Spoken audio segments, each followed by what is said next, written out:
Hey, what's going on, everybody? Aaron Hilliard from Mushroom Wonderland, and today I want to show you the Gyromitra montana or the Snowbank Morel. We're going to go out, forage some of these, and then cook them up in the camper and give you a food review on what I think the Gyromitra montana or the Snowbank Morel tastes like. Thanks for joining Mushroom Wonderland. Make sure to hit subscribe, and let's try out Gyromitra montana or the Snowbank Morel.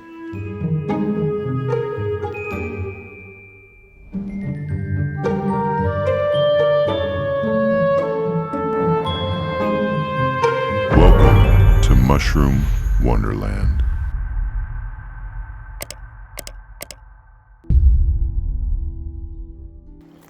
Wow, check these out. Beautiful Gyromitra montana, the Snowbank Morels. Large ones, and they're fresh.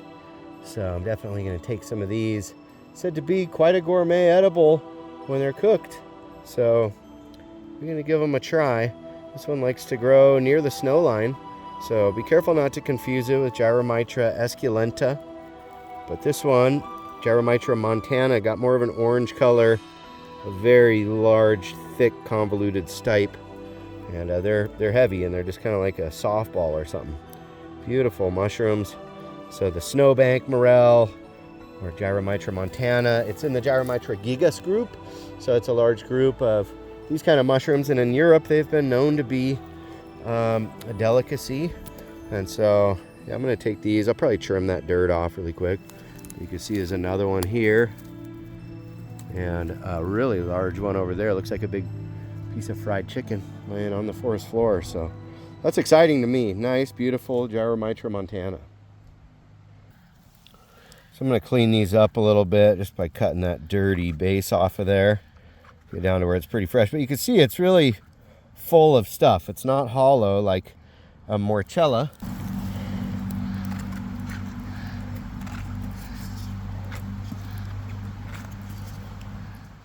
Nice.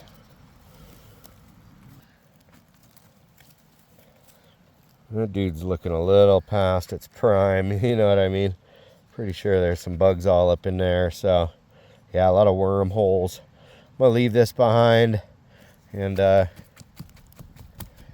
spread its love out into the forest and just throw it around.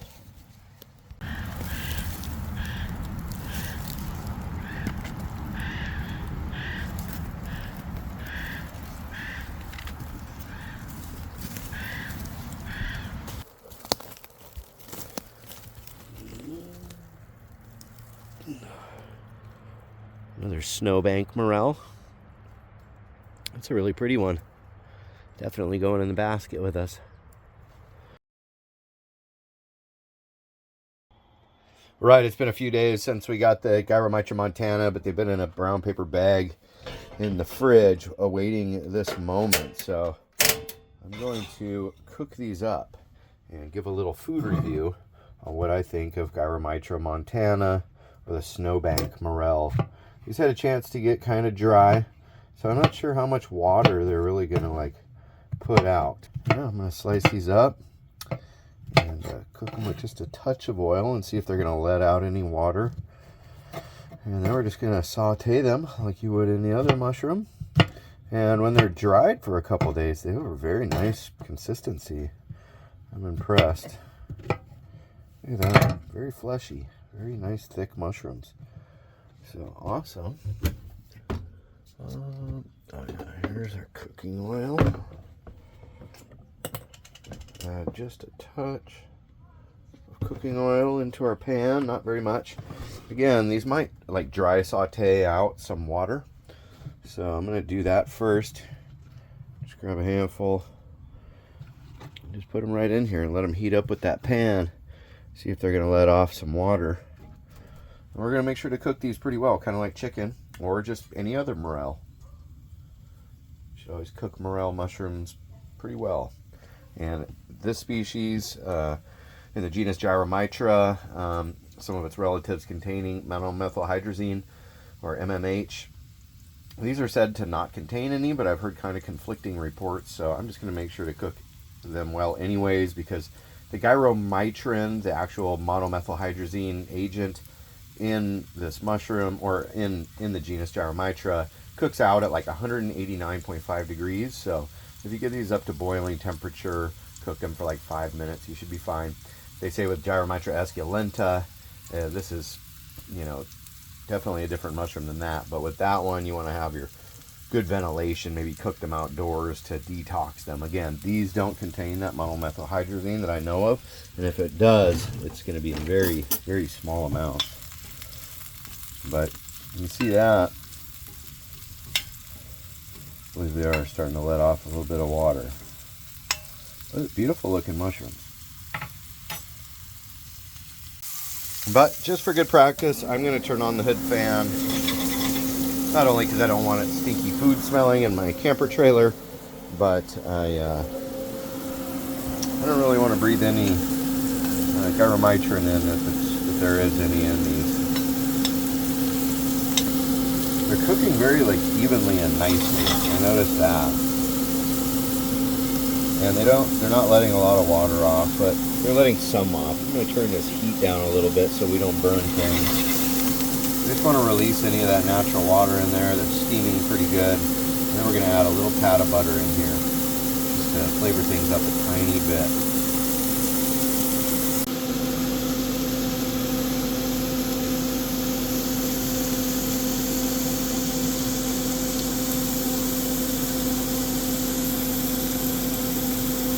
That's the water boiling out of them. So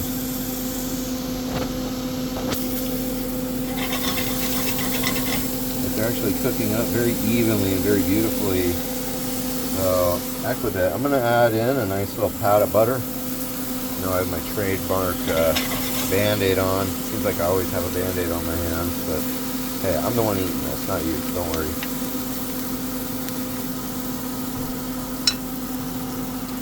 Let's start getting that Maillard reaction, that caramelization with the fat, and let it reduce away. I'm going to add just a touch of salt, just a touch of pepper, and just let these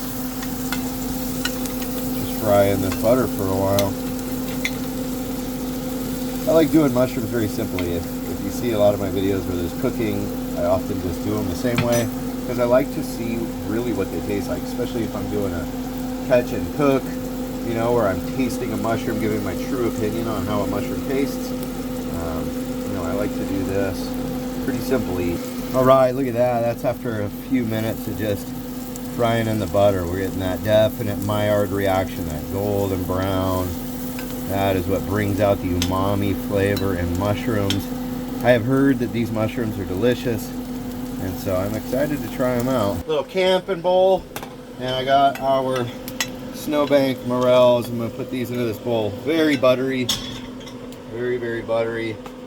And they had salt and a little bit of pepper and that butter, as you can see. So I'm going to give you the official taste testing here on Mushroom Wonderland. I don't want to burn my mouth. All right, I'm going to try out the Snowbank Morel. We're ready. Nice bite to it.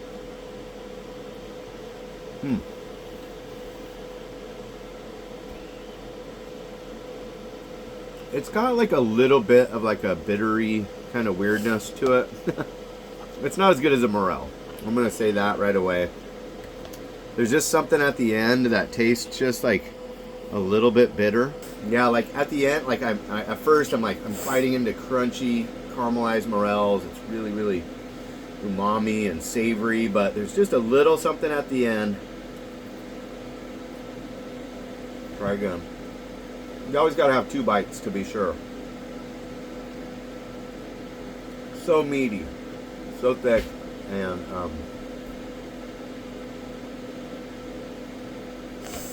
the texture is awesome. Really delicious mushroom, but not as good as Morels. But still a really, really good edible. I'm going to try 3 bites for my first time eating these.